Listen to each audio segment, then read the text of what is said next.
नमस्कार। निशुल्क ज्योतिष परामर्श केंद्र में आप सबका स्वागत है। हम ग्रहों के बारे में समझने का प्रयत्न कर रहे हैं, तो आज हम यही समझना चाहते हैं कि आखिर ग्रहों को समझना क्यों जरूरी है। जब हम अपने जीवन में किसी भी व्यक्ति, ज्ञान, परिस्थिति, वस्तु, किसी को भी जब समझते हैं कि वह व्यक्ति, परिस्थिति, वस्तु क्या सोचती है, उसकी प्रवृत्ति कैसी है, वह कैसे काम करती है, ये सब समझकर ही हम अपने जीवन में फिर वह चाहे उनको उपयोगी बनाते हैं, फिर वह चाहे रिश्ते हों चाहे वस्तु हो, उसका सही उपयोग कर पाते हैं। इसी प्रकार जब हम ग्रहों को समझ लेते हैं तो हमें ग्रहों के स्वभाव, प्रकृति, प्रवृत्ति और उसके कारकत्व की जानकारी होती है। तो आने वाली समस्याओं का कारण हम आसानी से जान सकते हैं कि हमें जो परेशानी हो रही है वह परेशानी का कारकत्व कौन से ग्रह के पास है,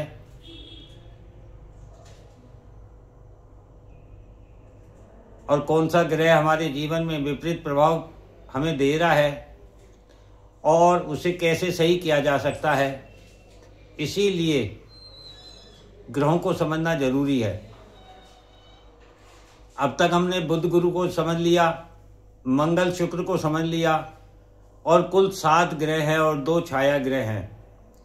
तो शेष बचे 3 ग्रह, चंद्रमा, सूर्य और शनि के बारे में हम आज जानेंगे, और जो 2 छाया ग्रह राहु केतु, इनके बारे में हम अगले एपिसोड में जानेंगे।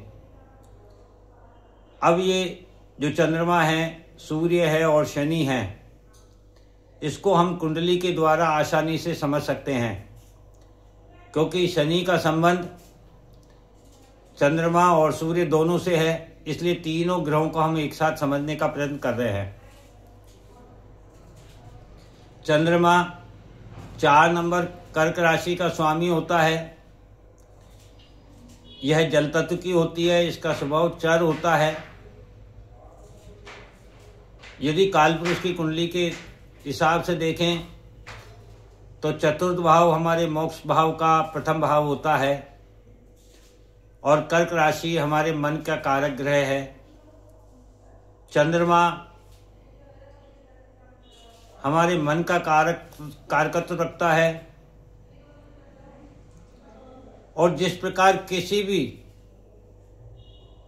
साधन को चलाने के लिए, उपयोगी बनाने के लिए एक ड्राइवर की आवश्यकता होती है, उसी प्रकार हमारे जीवन को भी हमारा मन ही चलाता है। इसीलिए हमें यह मन प्राप्त होता है। तो मन हमारा ड्राइवर है, इस जीवन का ड्राइवर है। हम मन के मुताबिक ही अपने सारे कार्य करते हैं। अब मन जो कि इमोशन रखता है, इसलिए मन के मुताबिक हमें सभी व्यक्ति, समाज, धर्म, कर्म, वस्तु, प्रकृति, जो भी कुछ हमें जीवन में सुख प्रदान करती है, वे सब मन के मुताबिक जब होती है, तभी हमें उनका साथ, उनका उपयोग, उनका इस्तेमाल, वह स्थान, वह प्रकृति सभी हमें सुख प्रदान करती है। और जब यही सभी चीज़ें हमारे मन के विपरीत होती है, तो फिर वे हमें दुख देती है, कष्ट देती है। हमारे में द्वेष और ईर्ष्या का जन्म होता है, जिसके कारण हमें क्रोध आता है। फिर वह चाहे हमारी लोभ की भावना हो या मोह हो, या किसी स्थान से स्मेल, गंध, बदबू के रूप में हो, या किसी व्यक्ति से शत्रुता के रूप में हो।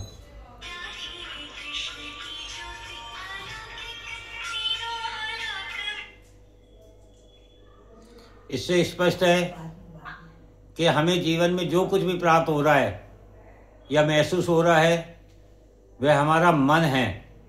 हमारा मन ही उन सब चीज़ों को प्राप्त करता है, महसूस करता है, प्राप्त करना चाहता है और हमें उस क्षेत्र में कर्म करने के लिए प्रेरित करता है और प्राप्त करने की प्रेरणा देता है।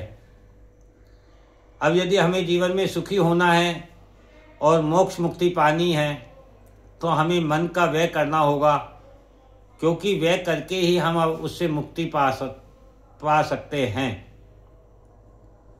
और जब मन का व्यय अर्थात मन पर नियंत्रण करेंगे तभी हमें आत्मज्ञान होगा, आत्मा का बोध होगा और आत्मा अमर है। इसे यदि हम समझना चाहें तो हम सूर्य के द्वारा भी इसको समझ सकते हैं। ज़्यादा अच्छे रूप से हमें समझ में आएगा, क्योंकि 5 नंबर सिंह राशि से कर्क राशि द्वादश भाव में आती है और द्वादश भाव हमारे मोक्ष भाव का अंतिम भाव है जो व्यय को दिखाता है। और सूर्य जो कि 5 नंबर सिंह राशि के स्वामी हैं, अग्नि तत्व की राशि है, स्थिर स्वभाव है, प्रतीक चिन्ह इसका शेर होता है और शेर को जंगल का राजा माना जाता है, जबकि उसे किसी के द्वारा मनोनीत नहीं किया जाता है, अर्थात वह स्वयं अपने मन से स्वयं को राजा मानता है और स्वयं उस जंगल के अधिकार प्राप्त कर लेता है। यही सूर्य का कारकत्व है। सूर्य चूंकि आत्मा है और 5वां भाव हमारे पूर्व जन्म का है, तो ये बताता है कि 5वें भाव का स्वामी यदि सूर्य है और 5वां भाव पूर्व जन्म का है, अर्थात शरीर नष्ट होता है, आत्मा नहीं। आत्मा का ही पुनर्जन्म होता है, क्योंकि आत्मा अमर है जो निरंतर यात्रा करती है।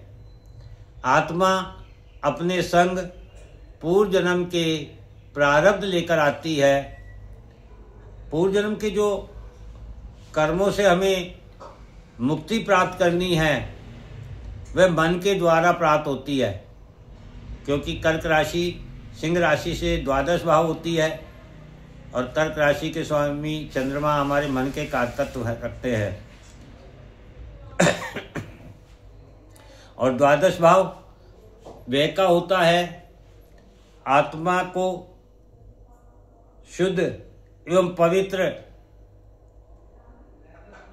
करने के लिए मन पर नियंत्रण अनिवार्य है। इसी प्रकार से यदि हम शनि को समझना चाहें तो शनि सूर्य पुत्र हैं। शनि को भी 2 राशियां प्राप्त है, 10 नंबर मकर राशि और 11 नंबर कुंभ राशि।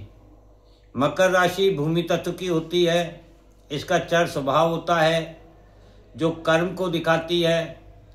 यह 5 नंबर सिंह राशि से 6ठे भाव में आती है। 6ठा भाव ऋण रोग शत्रु का होता है और 5वां भाव पूर्व जन्म का होता है, अर्थात पूर्व जन्म का जो ऋण रोग शत्रु है वह हमारे जीवन का कर्म है।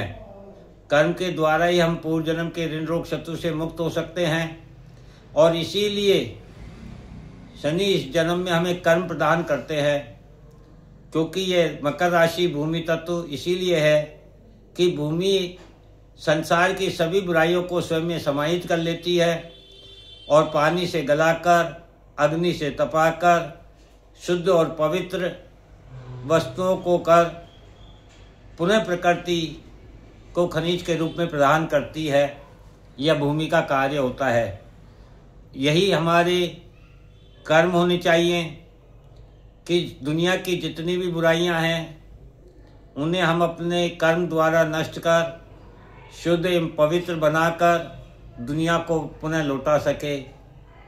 यही हमारी यात्रा है जीवन की। अब 4 नंबर कर्क राशि से यदि 10 नंबर मकर राशि को देखें तो यह दोनों राशियां 180 डिग्री अर्थात 7वें भाव में आती है, जो दोनों राशियां एक दूसरे को प्रभावित करती है। अर्थात मन से कर्म करने की प्रेरणा प्राप्त होती है और कर्म के द्वारा ही मन का शुद्धिकरण करके हम सुख, मोक्ष और मुक्ति को प्राप्त कर सकते हैं। यहाँ सुख का अर्थात भोग विलासिता से बिल्कुल भी नहीं है, जबकि वर्तमान समय में हम कर्क राशि को, चतुर्थ भाव को भोग विलासिता के रूप में देखते हैं, जबकि यहाँ गुरु उच्च के होते हैं और गुरु ज्ञान है, धर्म है। इसी प्रकार से यदि हम शनि की दूसरी राशि 11 नंबर कुंभ राशि के बारे में जानें तो यह वायु तत्व की होती है, इसका स्थिर स्वभाव होता है और यह हमारे जीवन के कर्मफल को दिखाती है। अर्थात शनि ही हमारे कर्मदाता है और शनि ही हमारे कर्मफल दाता है। और गीता में कहा भी गया है, जैसा कर्म करोगे वैसा फल देगा भगवान। यह है गीता का ज्ञान, यह है गीता का ज्ञान। 4 नंबर कर्क राशि से 11 नंबर कुंभ राशि का यदि हम संबंध देखें तो यह 8वें भाव में आती है। और 8वां भाव हमने जब मंगल के बारे में जाना था तब जाना था कि 8वां भाव हमारी स्थिरता का होता है, गहराई का होता है, मृत्यु का होता है। अर्थात यहाँ यही बताना चाहता है कि मन की स्थिरता, मन की गहराई और मन की मृत्यु अर्थात मन पर नियंत्रण, जैसा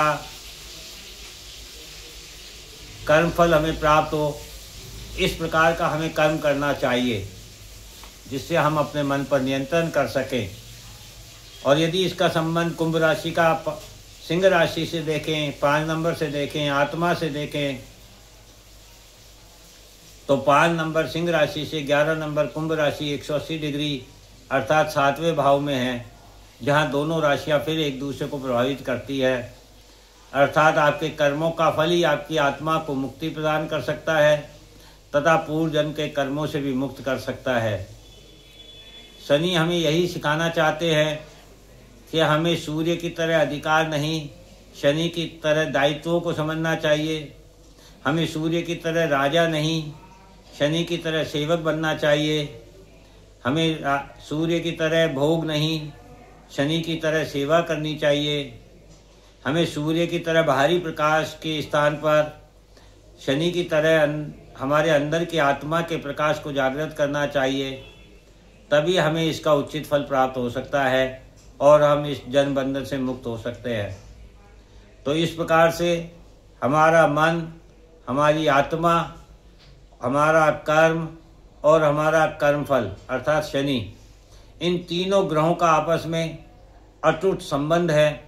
और जब हम इस संबंध को समझ जाएंगे तो हम अपने जीवन में मोक्ष और मुक्ति का मार्ग प्रशस्त कर पाएंगे। इस प्रकार से हमने आज 3 ग्रहों के बारे में जाना और अब तक 7 ग्रहों के बारे में जाना कि ये ग्रह किस प्रकार का स्वभाव रखते हैं, इनका किस प्रकार का तत्व होता है, ये हमारे जीवन में किस प्रकार से कार्य करते हैं। एक ही ग्रह को जब 2 राशियाँ प्राप्त हो तो भिन्न भिन्न राशियों में वे किस प्रकार से कार्य करते हैं और हम अपने जीवन में इन्हें किस प्रकार से उपयोगी बना सकते हैं। अब जो 2 शेष छाया ग्रह बचे, राहु और केतु, ये बहुत महत्वपूर्ण ग्रह हैं। ये कोई साधारण नहीं है क्योंकि इनका अपना कोई अस्तित्व नहीं है, ये छाया है। और छाया सदा उसी की होती है जो कोई चीज़ मौजूद होती है। अर्थात जब आप अंधेरे से उजाले की ओर जाते हैं तो यदि प्रकाश आपके सामने से आता है आप पर, तो आपकी छाया आपके पीछे की तरफ जाती है। और जब कोई प्रकाश आपके पीछे से आप पर आता है तो आपकी छाया आपके आगे चलती है। इसी को राहु केतु कहते हैं। और यही हमारे जीवन की मुख्य धारा है जो ज्योतिष हमें समझाता है। यदि हम केवल राहु केतु को भी समझ लेंगे तो हम समस्त ब्रह्मांड को जान सकते हैं, अपने संपूर्ण जीवन को समझ सकते हैं और उसे उपयोगी बना सकते हैं। तो अगले एपिसोड में हम राहु केतु के बारे में चर्चा करेंगे आप लोगों से निवेदन है कि जब भी अगला एपिसोड आपको प्राप्त हो, आप निश्चित रूप से उसे देखें, सुने, समझें और अपने जीवन को सदुपयोगी बनाएं। जय हिंद, जय भारत।